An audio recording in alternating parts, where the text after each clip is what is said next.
बात करके मैं अपनी बात खत्म करता हूं। मेरे को वो लगता है कि पुलिस ऑफिसर होने के नाते पुलिस के बारे में बोलना बहुत जरूरी है मेरे लिए। पुलिस के बारे में हिंदुस्तान के अधिकांश लोगों के बीच में एक छवि बनी हुई है। वो ये कि पुलिस वाले करप्ट हैं, पुलिस वाले हर बात पे परेशान करते हैं, पुलिस वाले हर चीज़ में टांग अड़ाते हैं और पुलिस वाले बेसिकली इस समाज में एक अलग टाइप का माहौल बनाकर जी रहे हैं। हमारे खिलाफ में मीडिया भी कभी कभी खड़ी होती है, हमारे खिलाफ में ह्यूमन राइट भी खड़ा होता है, हमारे खिलाफ में जुडिशरी भी खड़ी होती है और कभी कभी जनता भी खड़ी होती है। तो कभी कभी मुझे लगता है कि हम आखिर किसके लिए काम कर रहे हैं पता ही नहीं चल रहा है। कभी कभी हमको लगता है कि सच में हम कोई गलत काम तो नहीं कर रहे हैं, पर बाद में मेरे बहुत गहराई सोचने के बाद लगता है कुछ तो हस्ती है कि हम मिट नहीं रहे हैं, कुछ तो हस्ती है हमारे अंदर जो जिसकी जरूरत इस देश को, समाज को है। तो मैं आपको थोड़ा सा समझाता हूं कि हमारी जरूरत क्या है और हमारे ऊपर जो आरोप हैं वो कितने सही हैं और कितने गलत हैं। पहली बात तो ये है कि हम जिस समाज से आ रहे हैं वही समाज से आप आ रहे हैं, अलग से नहीं है। तो हमारे अंदर भी ऐसे लोग जरूर होंगे हैं जो कि पैसे और लालचों के पीछे पड़े हुए हैं, जिस कारण से हम बदनाम हो रहे हैं। वो ऐसा कोई भी समाज मुझे बताओ जहां पर ऐसे लोग नहीं हैं, कोई भी समाज, डॉक्टर, इंजीनियर, जुडिशरी या किसान या कोई बताइए आप। अरे हम जिन लोगों के लिए लड़ रहे हैं, जिन लोगों के लिए ईमानदारी की बात कर रहे हैं, जिसको हम सामान्य जनता बोलते हैं, वो सामान्य जनता का भी तो हाल देखो। मुझे अभी तक कोई दूध वाला नहीं मिला जो पानी नहीं मिलाता वो दूध में, सामान्य जनता है, बरोबर। ट्रेन में 10 साल के बच्चे को 5 साल का बच्चा बताकर टिकट न लेने की परंपरा हिंदुस्तान की पहली परंपरा है। बाथरूम में हम मग नहीं रख पाते अपने हिंदुस्तान में, किसके? ट्रेन के बाथरूम से। तो जिन लोगों के लिए हम लड़ रहे हैं, जिनको हम सामान्य व्यक्ति बना रहे हैं, वहां भी बहुत सारी बेईमानी की प्रॉब्लम्स हैं। उसी दिन से शुरू हो जाती हैं जब आप पैदा होते हैं। तो जिस दिन आप पैदा होते हैं उसी दिन वो नर्स बोलती है लड़का हुआ है, दो 500 रुपए। उसी दिन से शुरू हो जाता है। हमारे नसों में अंदर इंजेक्शन के रूप में जो जा रहा है वो बेईमानी की कितनी सारी चीजें जा रही हैं, इसकी कोई हद नहीं। मेरी माँ बोलती है मुझे कि तुम बेवकूफ हो, आईपीएस होकर भी घर नहीं बना पा रहे बड़ा वाला। हमारे बगल का थानेदार ने इतना बड़ा कोठी बनवा लिया। तो हमारा सिस्टम बेसिकली इस तरह का है। अब उस सिस्टम से लड़ने के लिए जब हम बाहर निकलते हैं तो उसमें पुलिस वाले भी ऐसे हैं जिनके पास सत्ता है, जिनके पास में ताकत है। और इस देश का और संसार का, तुलसीदास ने बोला है कि भय बिन होए न प्रीति, बिना डर के कोई प्रीति नहीं होती, कोई प्रेम नहीं होता। तो उसमें कुछ परसेंटेज लोग हैं जिसको हम बोल सकते हैं 4%, मैक्सिमम 5% जो बेईमान हैं, जिनका कोई दूसरा विकल्प नहीं है। उन लोगों ने हमको बर्बाद कर दिया है, पुलिस का नाम खराब कर दिया है। 11 साल पहले जब मैंने पुलिस ज्वाइन की थी तो मेरे खानदान में कोई पुलिस में नहीं था, तब मैं भी ऐसा ही सोचता था कि पुलिस हरामखोर है। लेकिन 11 साल काम करने के बाद आज मुझे ऐसा लगता है कि अगर दुनिया में काम करने के लिए, समाज के लिए कुछ काम करने के लिए कोई संस्था है, कोई जगह है, तो सिर्फ पुलिस है। हमारे पास रोता हुआ आदमी आता है, हमारे पास वो आदमी आता है जिसके साथ अन्याय हुआ है, लेकिन साथ में वो भी आता है जो शोषक करने वाला है। शोषक और शोषण दोनों आते। अब प्रॉब्लम समझिए हमारी, दोनों लोग आ गए, हमको ये तय करने में टाइम लगता है कौन सही है कौन गलत है। क्योंकि आपको 20-20 साल लगे तय करने में कौन गलत है कौन सही है। आपका दोस्त अचानक से आपके खिलाफ में कुछ कर गया और आप बोलते अरे साला आस्तीन का सांप निकला, बरोबर है। आप 20 साल तक तय नहीं कर पाए क्यों सही है गलत है। हमको बोलते हो 5 मिनट में तय करो, कैसे करोगे? हम फाइलों से नहीं खेल रहे, हम आदमी से खेल रहे हैं। वही आदमी जो एक बार अच्छा व्यवहार करता है, दूसरा अच्छा व्यवहार, तीसरा बार करता है, वही आदमी जो अचानक से उग्र हो जाता है, वही आदमी जिसको पता ही नहीं कैसा बिहेव करेगा। कभी कभी कोई पत्रकार अपना बड़ी अच्छी बात करता है, लगता है कितना सज्जन आदमी है, अचानक से वो एकदम किसी स्पॉट पे मिलता है, बोलता है साहब आंसर दिया तुम्हें, कह देते नहीं आंसर, एकदम अलग हो जाता है वो। तो वो हम आदमियों से खेल रहे हैं और आदमियों से खेलना इतना आसान नहीं है, आदमियों की इमोशंस अलग अलग है। इसलिए हम ये तय नहीं कर सकते 5 मिनट के अंदर हमको बोला जाता है बच्ची का रेप हो गया है, 1-2 घंटे के अंदर अगर आरोपी नहीं पकड़ा गया तो हम थाना जला देंगे। अरे बाबा कैसे जला दोगे तुम थाना? क्या कोई हमारे पास मशीन है क्या? 2 ही आंखें हैं हमारे पास, 2 ही हाथ हैं हमारे पास, हमको टाइम दीजिए आप। और एक्सीडेंट हो गया, हम गाड़ी जला देते। समाज में जो पुलिस के ऊपर प्रेशर है, वो प्रेशर मैंने जिंदगी में कभी भी किसी भी जगह किसी पर नहीं देखा। इतना प्रेशर है काम करने का और रिजल्ट देने का। काम करना अलग बात है, रिजल्ट देना अलग है। एक आदमी 10 से 5 बजे तक ऑफिस में बैठता है और वो 10 से 5 बैठ करके फाइलें स्क्रूटनी करते हुए साइन करता है, वो गलती कैसे करेगा अगर वो ईमानदार है तो। लेकिन हम तो गलती करने के लिए ही पैदा हुए, हमारी गलती रोज होती है हमसे। हमने एक को बोला चलिए भाई आप यहाँ पे खड़ा मत कीजिए गाड़ी, आप आगे खड़ा कीजिए। बोलेगा तुम्हें कौन? हम बोलेंगे उसे कि मैं या ठिकाणी मध्ये सिपाही आहे, माझ्या बक्कल नंबर ऐसा ऐसा है आणि माझं नाम ऐसा ऐसा है, तुम्ही गाड़ी जरा प्लीज जरा आगे करा। कौन मानणार हमची बाप सांगा?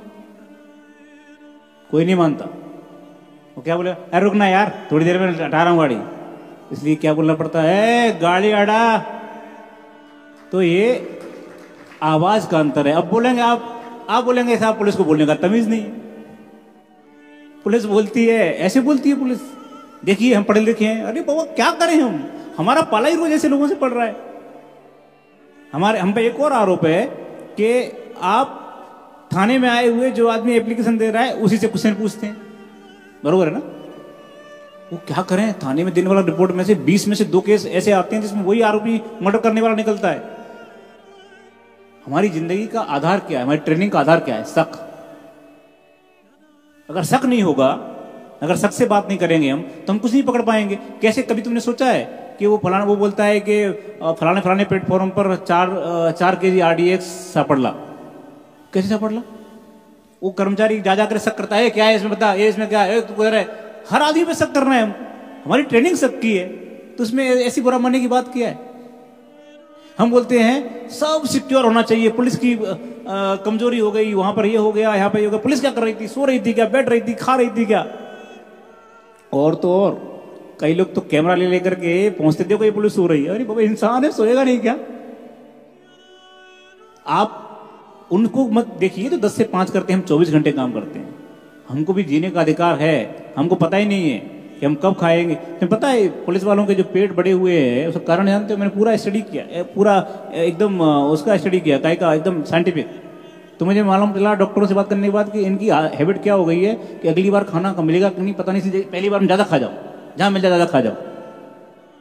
तो ऐसी सिचुएशन में मेरे पास वानखेड़े स्टेडियम है ये वाला, जहां मैच होते हैं, क्रिकेट मैच। तो मैं सिक्योरिटी के लिए जब लोगों को लगाता हूं तो चेक करने में लोग बोलते हमें आतंकवादी है, चेक होना नहीं चाहता आदमी हिंदुस्तान में।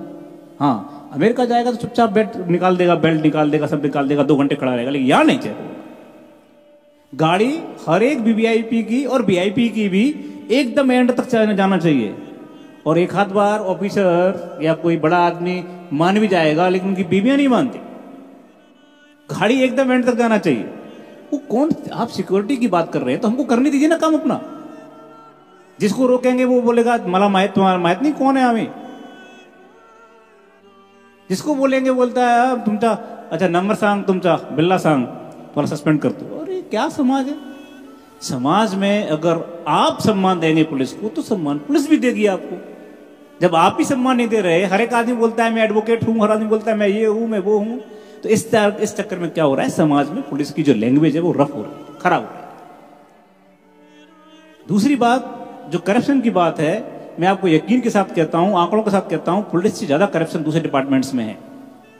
लेकिन हमारा क्यों बाहर है, क्यों आपके सामने पहुंच रहा है? क्योंकि हम वर्दी पहने हुए हैं, हमारे पास नाम लिखा हुआ है। ये मैं अगर यहां से वहां तक जाते समय किसी से 500 रुपये लूंगा तो 50 लोग देखकर बोलेंगे साहब गए थे, ये मनोज कुमार शर्मा थे। लेकिन कोई सिविलियन जाएगा तो पता ही नहीं चलेगा कौन गया, कहां से गया, कैसे गया। दूसरी बात, दूसरे डिपार्टमेंट्स को सरकार पैसा देती है, जाओ फलाने गांव में 20 कुआं खोदो फ्री में, बरोबर? तो वो 10 कुआं खोदेगा, 10 का पैसा खा जाएगा, तो 10 का जिसका खुद गया है वो अच्छा बोलने वाला है ना। 10 को तो पता ही नहीं है कि मेरे लिए भी आया था। हमारे साथ दिक्कत क्या है कि हम जो पैसे डिमांड कर रहे हैं वो चलते हुए रोड वाले कर रहे हैं, तेरा चालान करते हैं, तेरा ये करते हैं, इसलिए हम लोग बदनाम ज्यादा देखते ज्यादा। लेकिन हकीकत ऐसी नहीं है। हकीकत ऐसी है कि महाराष्ट्र में कम से कम 80 से 85% पुलिस वाले दिन रात काम करते हैं, हर समय काम करते हैं, मेहनत से काम करते हैं, और इसीलिए आप देखिए बड़ी बड़ी समस्याओं को सुलझाते हैं। हमारी समस्या ये है, मैं आज आपके सामने रखता हूं इस बात को, कि हमारी समस्या ये है कि जब तक मुद्दा बड़ा है तब तक तो मीडिया पूरा ध्यान देती है, जब मुद्दा छोटा हो गया तो मीडिया को ये नहीं दिखाती कि ये सॉल्व भी हो गया है। मैं बताता हूं आपको, छोटा उदाहरण देता हूं। अहमदनगर में एक बहुत बड़ा कांड हुआ, दलित कम्युनिटी के साथ में आंदोलन, कुछ बच्चों को मार दिया गया था 1-2 साल पहले, 1-1.5 साल पहले। क्या जगह का नाम था, मैं भूल गया, हाँ कुछ तो भी था। अब उसमें बहुत रोज बहस चलती थी, रोज बहस, पुलिस पर पुलिस पर पुलिस पर, ऐसा लगता था कि अब क्या कर रहे हैं, आंदोलन ये सब। 2 महीने बाद ये तय हुआ कि घर वालों ने ही मारा है। बरोबर है ना? अभी कुछ दिन पुरानी बहुत महाराष्ट्र में बहुत चला था रोज आंदोलन। उसके बाद मीडिया चुप हो गई, बोली नहीं, एक सेंटेंस नहीं बोली। क्या करें हम? अरे बाबा कुछ तो बोलो, 2 महीने तक हमारी जान खाई है, एक दिन तो बोलो कम से कम। तो द प्रॉब्लम क्या है कि हमारा समाज नकारात्मक चीजों को लेने के लिए तैयार है, टीआरपी नहीं बढ़ती, कुछ दिक्कतें हैं, और इसीलिए जो अभी हमारा देश इस जिस जगह खड़ा हुआ है वहां से अब देखो आगे बढ़ने का एकदम टेक ऑफ की पोजीशन में है। अब देखिए मीडिया सकारात्मक चीजों की तरफ जा रही है, अब जाना शुरू कर दिया लोगों ने। अब मेरे पास लोग आते हैं, सर कुछ पॉजिटिव स्टोरी दीजिए। इसका मतलब ये है कि हम धीरे धीरे बढ़ रहे हैं। जो संक्रमण काल था देश के निर्माण का, उस संक्रमण काल से थोड़े हम अब पॉजिटिव दिशा में जा रहे हैं, और मुझे ऐसा लगता है जो पॉजिटिव दिशा है उसमें पुलिस की जो भूमिका है वो भी डिफाइन हो रही है। हम भी न्यायालय के, मानवाधिकार के, इन सारे चीज़ों के बीच में अपने आप को ठीक करने की कोशिश कर रहे हैं। जो हमसे गलतियां हुई हैं, जो हमने अपने अधिकारों का दुरुपयोग किया है, उनको ठीक करने की कोशिश कर रहे हैं। और मुझे ऐसा लगता है कि आगे आने वाले समय में महाराष्ट्र पुलिस इस देश की सबसे बेहतरीन पुलिस के रूप में सामने उभर कर आने वाली है। मेरी तरफ से इतना ही। बहुत बहुत धन्यवाद मुझे बोलने का मौका देने के लिए, बहुत बहुत धन्यवाद।